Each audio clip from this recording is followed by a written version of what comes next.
Keep coming back. Always delighted to be back. Because you work here and you don't spend that much time outside, you don't realize how weird this is. Weird being, in this case, simply way outlier in terms of organizations that get together every week to talk about how they actually created more value. They get together for a lot of reasons, but this is the real stuff. So always delighted to be here and always feel better as a potential patient to hear that people are making things better. Just a couple of thoughts. What we're trying to do is to put you in a position where the world is watching, and so therefore you don't dare stop. Secret strategy. And we're going to do some things fairly shortly here with books and articles and so forth that are going to make you famous. Okay? So that's good, because then you've got to have something to show. But it does say that you have to have standard work for fame. Okay, fame is a process, and you will have pilgrims. And there will be pilgrims coming along the pilgrimage route. And your job, of course, is to be polite, but it is also to get your work done. So just a warning, you need to figure out how to effectively deal with people like me. Okay, because you will soon have a large number of healthcare improvement hypochondriacs camped out right here, and you've got to figure out what to do with this.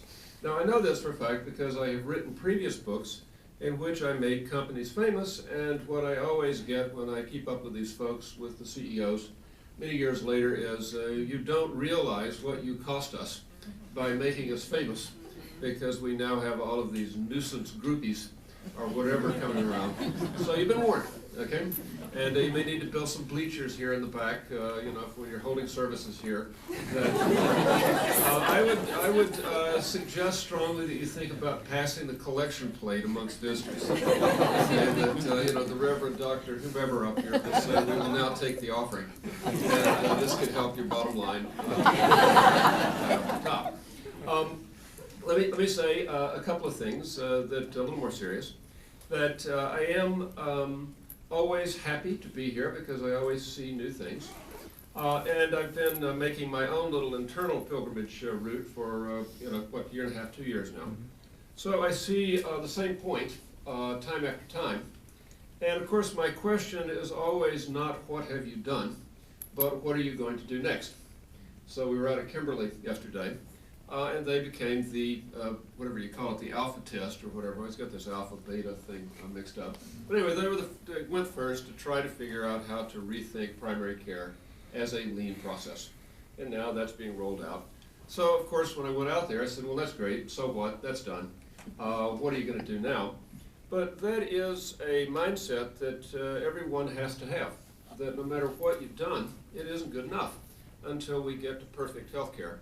And we're not there yet.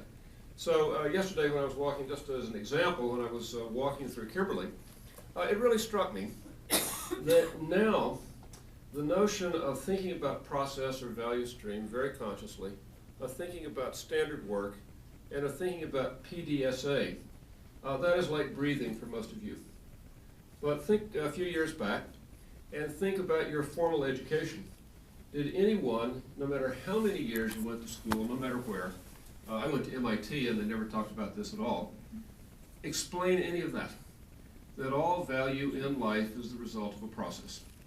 All processes can be analyzed. All processes can be improved. Standard work is critical to operate a process consistently in the right way. No one ever explained that. And PDCA, just, you know, the scientific method, at least what I heard when I was a kid was that that's what you do in a laboratory. You don't do that in life, because life's a mess. We go in a laboratory with controlled conditions, and then we do experiments, and we experiment on one thing at a time. And that's all great. That's not life. And I think what you've learned is that actually you can do reasonably rigorous, sufficiently rigorous experiments in life, that all value is the result of a process, and that you can make everything better. So as I was out in Kimberly, I was just looking at the waiting room at the people sitting there, and I thought, gee, here is the next step, which is standard work for patients. You know, being a patient is a process, and there's certain things the patient has to do to fit with your process And sometimes you've got a defective process, so no patient, that's what I feel like at my healthcare organization, can figure out what the process is or do anything to kind of mesh with it. But nevertheless, just thinking about what you do next. Explaining to patients that they're part of a process, they've got their half, which needs to match up with your half. Kimberly is really a wonderful achievement, and yet when you walk in, I thought, gosh, no patient knows this.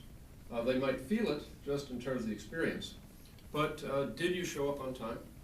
Did you have all your questions written down? Did you bring any evidence of compliance? Did you bring any data with you on what you actually did? Did you expect to get your care plan explained to you so you could understand it before you left? And by the way, did you remember all your stuff?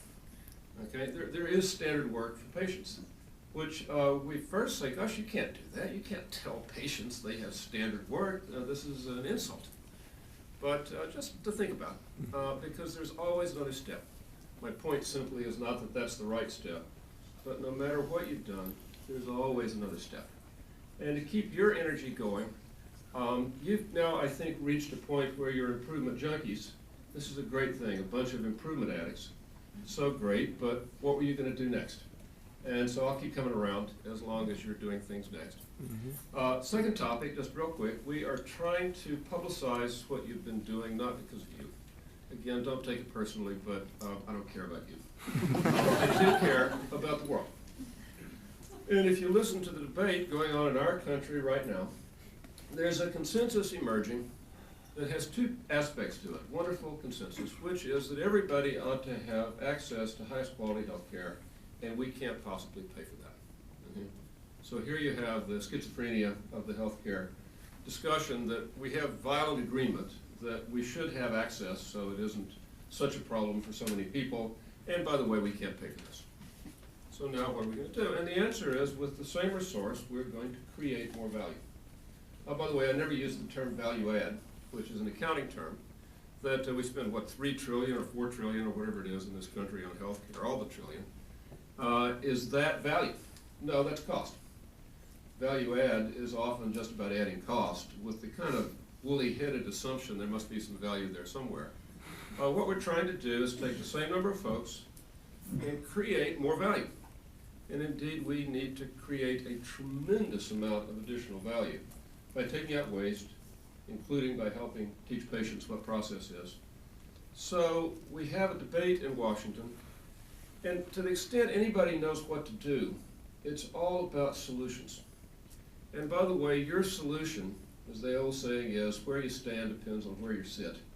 Every solution you will hear in Washington is based on the self-interest, narrow self-interest of the proposer.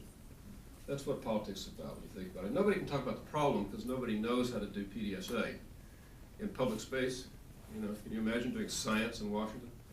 So therefore, everybody's got a solution which is to their benefit. And my favorite, of course, is electronic medical records. And by the way, we need to tell some of your story, the epic story, the epic tale of what you learned about electronic medical records, which are great things, please understand.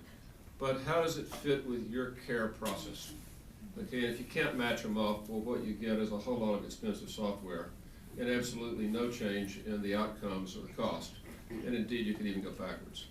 So the extraordinary naive discussion you read, that what we need to do is immediately spend $19 billion on electronic medical records. And of course, it's Eric Schmidt and Sam Palmisano, IBM and Google, that are talking about this, beating the drum. Gee, wonder who's expecting to get a lot of the money out of this deal. You know better, which is not to say we don't need electronic medical records. We absolutely do, and it'd be great if we had it everywhere right now. But how does it match up with your value-creating process? You've got a story to tell. You've got more learning on this than anybody else. And one of my jobs is to take what you know and what you've learned and make the world aware of it. So we're working on that right now. So we're hoping at this time when suddenly our country seems to be willing to actually think hard thoughts about healthcare, that the folks who've actually been at the Gemba, and have learned what you have to do to create better outcomes, better patient experience, better provider experience at less cost. That those people, that's you, can be the example that everybody else needs to follow.